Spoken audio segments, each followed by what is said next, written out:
Day 2 in Sapa, Vietnam. First in our itinerary to have a fancy pan adventure. Breakfast muna before going out, then naglakad na kami from our hotel to Sun Plaza. Naubusan ako ng ticket sa Klook, buti na lang may makukuhanan sa aming hotel. To reach the fancy pan pit, we have to ride the monorail, cable car, and a funicular going up. Or pwede rin maglakad kung gusto nyo. Mga 600 steps yata to. So by 8 AM nasa station na kami para less crowd pa. At tip lang, try nyo makapwesta sa may harap, dun sa may tabi ng driver. And kung papunta pa lang, sa may left side kayo pumwesto para maganda ang view.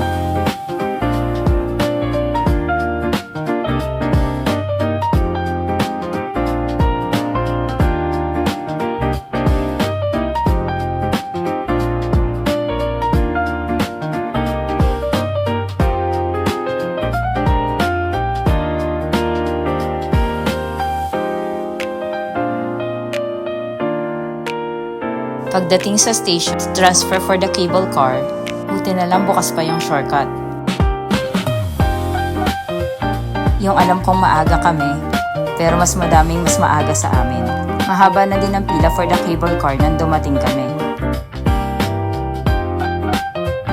So it's our turn for the cable car. Hindi makaka-aura kasi puno ang cable car. Nung umandar na yung cable car, yung feeling na ihahagis ka. May lula factor baga.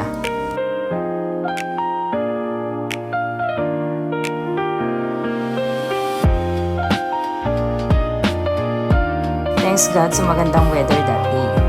Nakakalula din yung 15-minute to 20-minute ride yata to. Napakalakas din ng hangin that time.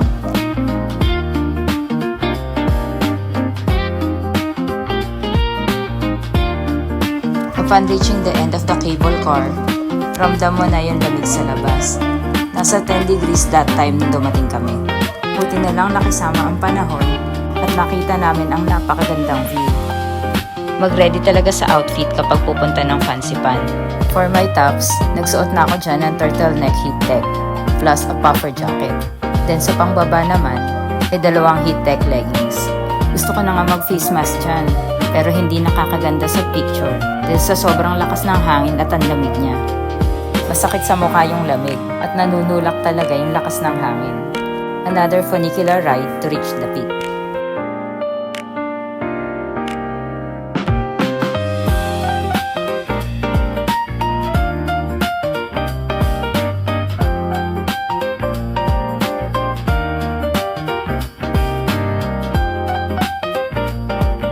Promise, worth it ang pupunta ng fancy pan. To reach the highest peak of Indochina.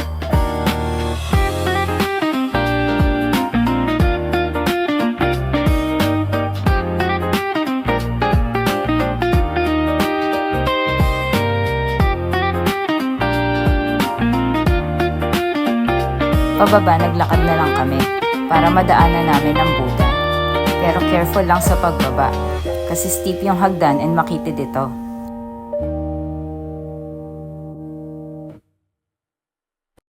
Nakapag-usok check pa nga sa sobrang lamig.